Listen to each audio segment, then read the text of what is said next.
මස්ටෑන්ක් එක හදපු අයටවත් හොයාගන්න බැරි වෙන්න මෙච්චර ලස්සනට ඔය හැදුවේ කොහොමද මේක? ඇත්තටම මස්ටෑන්ක් එකක් වගේ වෙහිකල් එකක් බාර දෙන්නේ බ්‍රෑන්ඩ් එකකටනේ. බ්‍රෑන්ඩ් එකක් තමයි ඔටෝ මිරාජ් ස්ටුඩියෝ කියලා කියන්නේ. ඉතින් කස්ටමර් බය නැතුව මෙතනට අරගෙන ආවා. වැඩේ කරලා තියෙනවා. ඔයාලටත් පේනවනේ මේක ක්වොලිටි කොහොමද කියලා. ඒ වගේම තමයි විශේෂයෙන්ම කියන්න ඕනේ ඇත්තටම ඔටෝ මිරාජ් කියන්නේ අපි කාටවත් ඒක අලුත් නමක් නන් නෙමෙයි. ලංකාව පුරාම ඉන්න මිනිස්සු අදටත් නම කිව්ව ගමන් අඳුර ගන්න නමක් තමයි ඔටෝ මිරාජ් කියන්නේ. ඉතින් අයියේ මේ විදියට ඔයාලා මේ මොඩිෆයි කරන්න ගත්තේ ළඟදී කියලා ෆස්ට් ටයිම් කියලා කිව්වා. ඉතින් ඒක ගැන මොකද්ද කියන්න තියෙන්නේ? ඇත්තටම මල්ලි ඔටෝ මිරාජ් කියන සන්නාමය කලින් මොඩිෆිකේෂන් කරේ නැහැ. ඉතින් දැන් මොඩිෆිකේෂන් පටන් ගන්න තියෙනවා. මුලින්ම පටන් ගත්තේ කුරුණෑගල බ්‍රාන්ච් එකෙන්. ඊට පස්සේ ගම්පාට ගියා. දැන් නෙක්ස්ට් මන්ත් වල අපි කැන්ඩි වල ඕපන් කරනවා. ඊට පස්සේ කොළඹ වලට එනවා. ඉතින් ඒ වගේ අපේ බ්‍රාන්චස් 37ක් තියෙනවා. ඒ හැම බ්‍රාන්ච් එකකම අපි මොඩිෆිකේෂන් පටන් ගන්න හිතාගෙන ඉන්නවා. බ්‍රාන්චස් 37ක් තියෙනවා. බ්‍රාන්චස් 37ක් තියෙනවා. කොයිම වෙලාවකවත් මාතර ගාල්ලේ නැත්තම් නුවර පොළොන්නරුවේ ඔය කොහේ වුණත් ඔයාට ළඟම තැනට ගිහිල්ලා මේ වැඩ ටික කරගන්න පුළුවන්. ඉතින් අය ඔයා කිව්වා මේ හදලා තියෙන විදිය ලංකාවේ ෆස්ට් ටයිම් මේක හදලා තියෙන්නේ කියලා. ඉතින් මේ අයිඩියා එක කාගේද මේක හැදුවේ කොහොමද? මේක ඇත්තටම කස්ටමර්ගේ රික්වයර්මන්ට් එක අනුව තමයි වැඩේ කරලා තියෙන්නේ. කස්ටමර් අපිට පෙන්වුවේ ෆොටෝ එකක් විතරයි. ඉතින් අපි කස්ටමර්ට ඕන විදියට වැඩේ කරලා දුන්නා. ඉතින් මේකෙදි වෙනස්කම් ගොඩක් වෙලා තියෙනවා. ෆේස් එක පැත්තෙන් ගත්තොත් මේකේ බොනට් එක චේන්ජ් වෙලා තියෙනවා. ඒ වගේම ෆ්‍රන්ට් බම්පර් එක චේන්ජ් වෙලා තියෙනවා. ෆෙන්ඩර්ස් වලට වීල් ආචස් ඇවිල්ලා තියෙනවා. වාහනේ පළල් වෙලා තියෙනවා. ඉතින් අපිට ආපු ලොකම ඩවුට් එක තමයි වෙහිකල් එක පළල් වෙද්දි ටයර්ස් වලට මොකද කරන්නේ? මොකද ටයර් ටික එළියේ තියෙන්නේ. ඇතුලේ තියෙන්නේ. එතකොට අපිට ඕන වුණා මේක ටයර් ටික එළියට ගන්න. එතකොට ස්පේසස් දාලා මේක එළියට අරගෙන ඩීප් ඇලෝ වීල්ස් දාලා ටයර්ස් දාලා අර මද කම්පැනියෙන් එන විදිහටම හොයාගන්න බැරි වෙන්න වැඩේ කරලා තියෙනවා. මම මේ වාහනේ දැක්කම පොඩි විශේෂ දෙයක් දැක්කේ. ඒ තමයි සාමාන්‍යයෙන් ලංකාවේ ඔය මේ වගේ දේවල් කරනකොට ඇත්තටම තියෙන වාහනයට හානි කරලා තමයි කරන්නේ. හැබැයි ඔයාලා එහෙම නෑ. ඔයාලා ඒක හරි පරිස්සමෙන් හදලා තිබ්බා. ඉතින් ඒක නෝඩ මොකද්ද කියන්නේ? විශේෂම දේ තමයි කස්ටමර්ට මේක ඕන වුණා. ඒ කියන්නේ ගැලෙව්වට පස්සේ ඒ කියන්නේ රිවර්ස් කන්වර්ෂන් එකේදී කරගන්න පුළුවන්ද කියන එක. ඉතින් ඇත්තටම රිවර්ස් කන්වර්ෂන් එක මේක සාමාන්‍යයෙන් දවස් දෙකක් වගේ ඇතුළත මේක රිවර්ස් කන්වර්ෂන් එක කරගන්න පුළුවන්. ඉතින් ඒ විදිහට තමයි වාහනේට හානියක් වෙන්නේ නැති වෙන්න වැඩේ කරලා තියෙන්නේ. නියමයි. ඉතින් ඔටෝ මිරාජ්. ඉතින් ඔටෝ මිරාජ් කිව්වම ඉතින් මම ආයෙත් කියනවා ඉතින් ලංකාවේ ඇත්තටම ඉහළම තියෙන නමක්. ඉතින් ඔයාලගේ අනිත් දේවල් ගැන කිව්වොත් මොකයි? ඔව්. ඔටෝ මිරාජ් ස්ටුඩියෝ එක ගැන කතා කරොත් ඒ කියන්නේ වාහන වල ගත්තොත් ෆේස් ලිෆ්ට් පැත්ත ගත්තොත් ඉන්ටීරියර් පැත්ත ගත්තොත් ඒ හැම දෙයකම මොඩිෆිකේෂන් අප්ග්‍රේඩ් වෙලා තියෙනවා. ඒ වගේම තමයි එහා පැත්තේ අපි ගෙනල්ලා තියෙනවා Ford range එකක්. Ford range එක රැප්ටර් කරලා තියෙනවා. ඒ වගේම V8 150 BMW Benz Audi මේ කියන ඕනම කැටගරි එක වෙහිකල් එක මොඩිෆිකේෂන් එකක් කරගන්න පුළුවන්.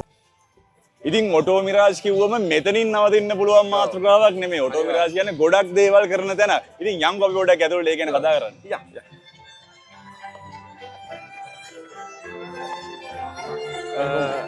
මෙතන තියෙනවා ඔටෝ මිරාජ් ස්ටුඩියෝ එක. ඒ කියන්නේ මෙතන ස්ටෝල් එකකින් වෙන්නේ සම්පූර්ණයෙන්ම වෙහිකල්ස් මොඩිෆිකේෂන්. ඒත් එක්කම මැද්දට ආවොත් මැද්ද වෙන්නේ සාමාන්‍යයෙන් ඔටෝ මිරාජ් එකේ මෙතෙක් කාලයකට වෙච්ච දේවල්. ඒ කියන්නේ නැනෝ කෝටින්, සර්විසස්, ඔයිල් මේ හැම දෙයක්ම අපි ඉම්පෝට් කරන දේවල්.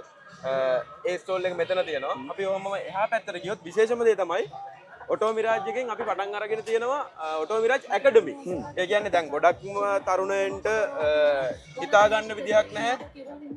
A level වලින් පස්සේ O level වලින් පස්සේ මම මොකද්ද කරන්න කියන එක. ඇත්තටම ඒකට සොලියුෂන් එකක් විදිහට ඔටෝ මිරාජ් ඇකඩමියක් අපි පටන් අරන් තියෙනවා. මේකේ NVQ level 3, level 4, level 5 කියන සර්ටිෆිකට් එක දීලා අපි ළමයින්ව බඳවා ගැනීමක් සිදු කරනවා. වගේම තමයි මේකෙන් අවුට් වුණාට පස්සේ අපේ ලංකාවේ තියෙන බ්‍රාන්චස් 37ෙම අපි ඒ ළමයින්ට ජොබ් ලබා දෙනවා.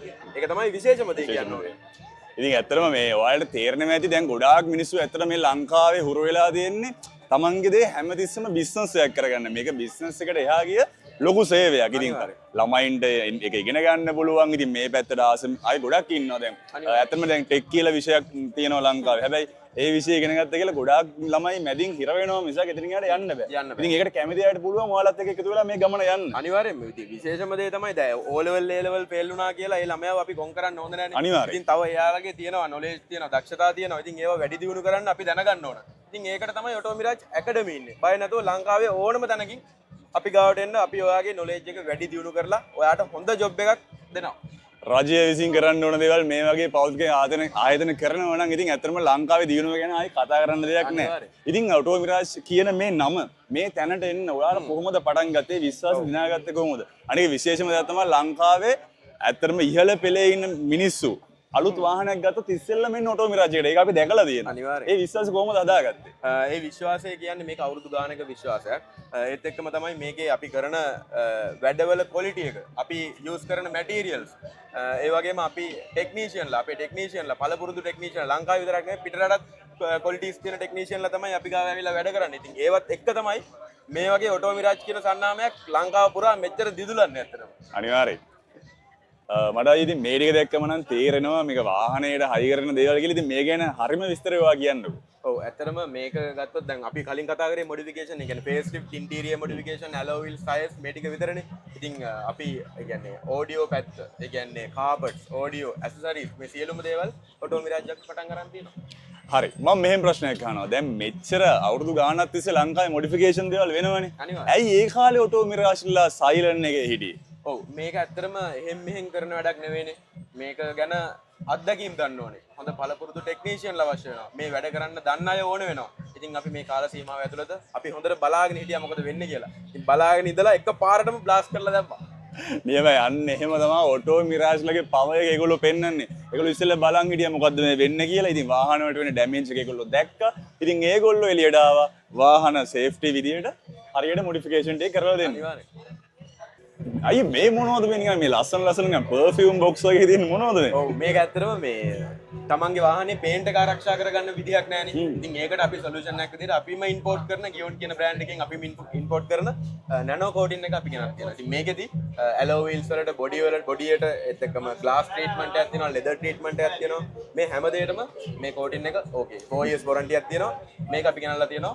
අද විශේෂයෙන්ම ඔෆර් එකක් යනවා රුපියල් 80000ක්. ඉතින් කරන්න දෙයක් නැහැ මේ වීඩියෝ එක රිලීස් වෙද්දි ඔෆර් එක ඉවර වෙලා තියෙන්නේ. රුපියල් 80000ක් ඩිස්කවුන්ට් එකක් කරනවා. ෂා. ඉතින් අතට දැන් අපි හිතමුකෝ දැන් මේ වගේ බ්‍රෑන්ඩ්ස් ලංකාවේ ගොඩක් ගන්න තියෙනවා. හැබැයි ඒක ලංකාවේ තියෙන උෂ්ණත්වයට නොගැලපෙන්න පුළුවන්. හැබැයි මේ ඔයාලගේ ඒකට ඒ මට්ටමටම හරියන්න කොහොමද ඔයාලා රෙකමන්ඩ් කරන්නේ? මේක ඇත්තටම අපි ලෝකෙන්ම ගත්තොත් টොප් 10 අතර තියෙන බ්‍රෑන්ඩ් එකක් තමයි මේ ගියොන් කියලා කියන්නේ. ඉතින් මේක අපි ඉම්පෝර්ට් කරන එකක් ඒ වගේම 4 years warranty එකක් දෙනවා. ඒ කියන්නේ මොනවම හරි වුණොත් අපි මේක නැනෝ කෝටින් එක ආයෙත් ඇප්ලයි කරලා දෙනවා. ඒ වගේ රෙකමෙන්ඩේෂන් එකක් දෙන්න පුළුවන් මේ ගියොන් කියන බ්‍රෑන්ඩ් එකට. ඉතින් අන්න ඒ වගේ තමයි ඔටෝ මිරාජ් හැමදාමත් ඔයාලගේ විශ්වාසය දිනාගත්තේ. ඉතින් අයි දැන් මම මෙතෙන්ට ආවට පස්සේ දැන් මෙතන මම වැඩ පිළිවෙලට දැක්කට පස්සේ මම හිතන්නේ මේ ඇකඩමි පැත්තේ දෙයක්. ඔයාලගේ ඇකඩමි එකට සම්බන්ධ වෙන්න කලින් මේ විනාඩි 5 10 ඇතුළත ඔයාලගේ අය ඒ එන අයට වෙනම දැනුමක් දෙනවා. ඔව්. ඉතින් එතනින්ම තේරෙනවා ඔයාලගේ ඇකඩමි මොන වගේ මට්ටමක තියෙන්නේ කියලා. අනිවාර්යෙන්ම. ඉතින් ඒ සම්බන්ධව මොකද්ද කියන්නේ? ඔව් ඇත්තටම දැන් අපි මම ඔයා දන්නේ මේ ගියර් බොක්ස් එකක් ගත්තොත් මේක වැඩ කරන විදිය විතරනේ. අපි දැකලා නැහැ. ඉතින් මේකෙදී ඔටෝ මිරාජ් ඇකඩමියෙන් මේකේ ගියර් බොක්ස් එකේ වීල් කැරකෙන්නේ කොහොමද? ගියර් මාරු වෙන්නේ කොහොමද? ඒත් එක්කම මේකේ පිස්ටන් වැඩ කරන්නේ කොහොමද? ඇත්තට මම දැකලත් නැහැ. ඔයා දැකලත් නැද්ද? නෑ අනිවාර්යෙන්ම. මේක ඇත්තටම අත්දැකීමක් විදියට මේ ඔටෝ මිරාජ් ඇකඩමියකින් ගෙනල්ලා තියෙනවා මෙතනට. අනික මේ තව දෙයක් තමයි මෙතන මේ අහගන්න විනාඩි 5 10 මේ මම හිතනවා වාහනයක් පදින කෙනෙක්ට තමන්ගේ වාහනේ සවුත්තු කරගෙන නැතුව පදින්න කොහොමද කියලාත් ඒකෙන් ඇත්තටම වෙනම දැනුමක් ගන්න පුළුවන්. අනිවාර්යයෙන්. ඉතින් thank you so much Mendis අයියෝ ඔයාලගේ දැනුම අපිත් එක්ක බෙදා ගන්නවට. ඉතින් හැමදාමත් අපිත් එක්ක එකතු වෙලා ඉන්න අලුත් ලෝකයේ YouTube channel එක subscribe කරලා තියාගන්න. ඉතින් ආයෙත් අපි දවසක හම්බෙමු මේ වගේම අලුත් දෙයක් එක්ක.